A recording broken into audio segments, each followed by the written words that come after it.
Reply to the address at Paramakudi Part 2. The West is groaning under the tyranny of the Shillaks, and the East is groaning under the tyranny of the priests. Each must keep the other in check. Do not think that one alone is to help the world. In this creation of the impartial Lord, He has made equal every particle in the universe.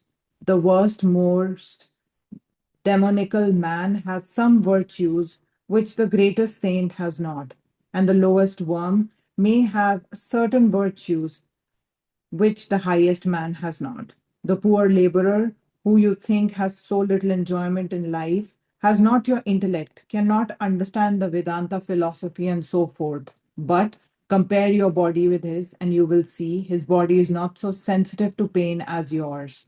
If he gets severe cuts on his body, they heal up more quickly than yours would. His life is in the senses, and he enjoys there. His life is also one of equilibrium and balance, whether on the ground of materialism or of intellect or of spirituality. The compensation is that it is given by the Lord to everyone impartially is exactly the same. Therefore, we must not think that we are the saviors of the world. We can teach the world a good many things, and we can learn a good many things from it too. We can teach the world only what it is waiting for. The whole of Western civilization will crumble to pieces in the next 50 years if there is no spiritual foundation. It is hopeless and perfectly useless to attempt to govern mankind with the sword. You will find that the very centers from which such ideas as government by force sprang up are the very first centers to degrade and degenerate and crumble to pieces. Europe, the center of manifestation of material energy, will crumble into dust within 50 years if she's not mindful to change her position, to shift her ground and make spirituality the basis of her life. And what will save Europe is the religion of the Upanishads.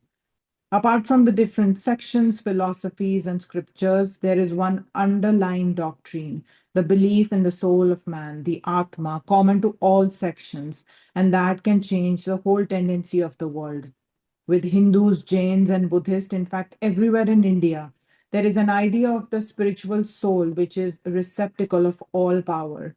And you know full well that there is not one system of philosophy in India which teaches you that you can get power or purity or perfection from outside. But they all tell you that these are your birthright, your nature.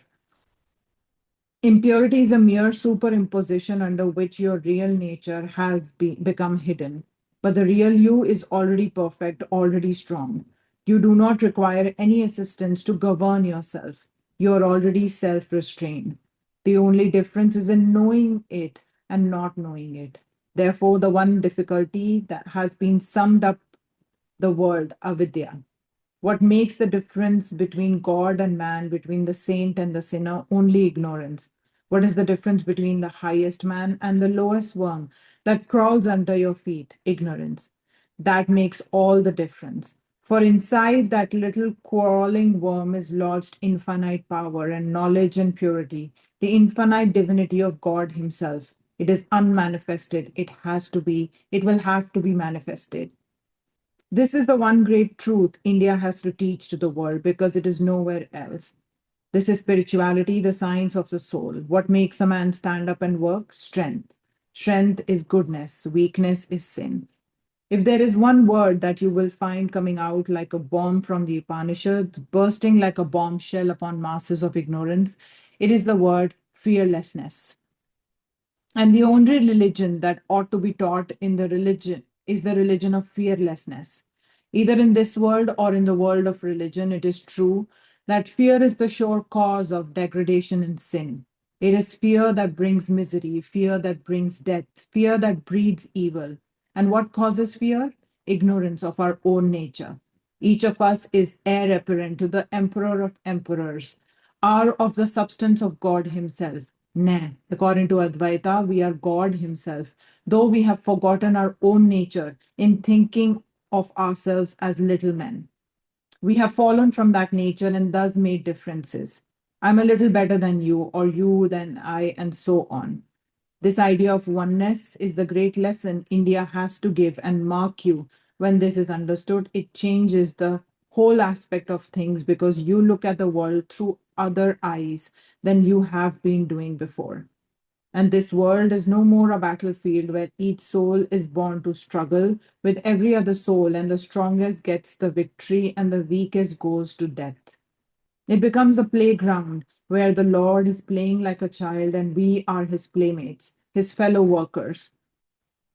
This is only a play, however terrible, hideous, and dangerous it may appear. We have mistaken its aspect. When we have known the nature of the soul, hope comes to the weakest, to the most degraded, to the most miserable sinner. Only declares your Shastra, despair not. For you are the same whatever you do, and you cannot change your nature. Nature itself cannot destroy nature. Your nature is pure. It may be hidden for millions of eons, but at least it will conquer and come out. Therefore, the Advaita brings hope to everyone and not despair. Its teaching is not through fear. It teaches not of devils who are always on the watch to snatch you if you miss your footing. It has nothing to do with devils, but says that you have taken your fate in your own hands. Your own karma has manufactured for you this body, and nobody did it for you. The omnipresent Lord has been hidden through ignorance, and the responsibility is on yourself. You have not to think that you were brought into this world without your choice and left in this most horrible place, but to know that you have yourself manufactured your body bit by bit, just as you are doing it this very moment. You yourself eat, nobody eats for you. You assimilate what you eat, no one does it for you. You make blood, muscles, and body out of the food, nobody does it for you. So you have done all the time. One link in a chain explains the infinite chain. If it is true for one moment that you manufacture your body, it is true for every moment that has been or will come. And the responsibility of good and evil is on you. This is the great hope. What I have done, that I can undo. And at the same time, our religion does not take away from mankind the mercy of the Lord.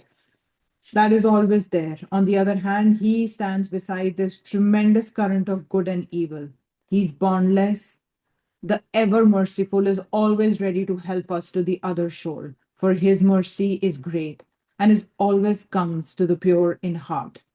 Your spirituality, in a certain sense, will have to form the basis of the new order of society. If I had more time, I could show you how the West has yet more to learn from some of the conclusions of the Advaita. And in these cases, days of materialistic science, the ideal of the personal God does not count for much. But yet, even if a man has very crude form of religion, and wants temples and forms, he can have as many as he likes. If he wants a personal God to love, he can find here the noblest ideas of a personal God, such as were never attained anywhere in the world. If a man wants to be rationalist and satisfy his reason, it is always here that he can find the most rational ideas of the impersonal.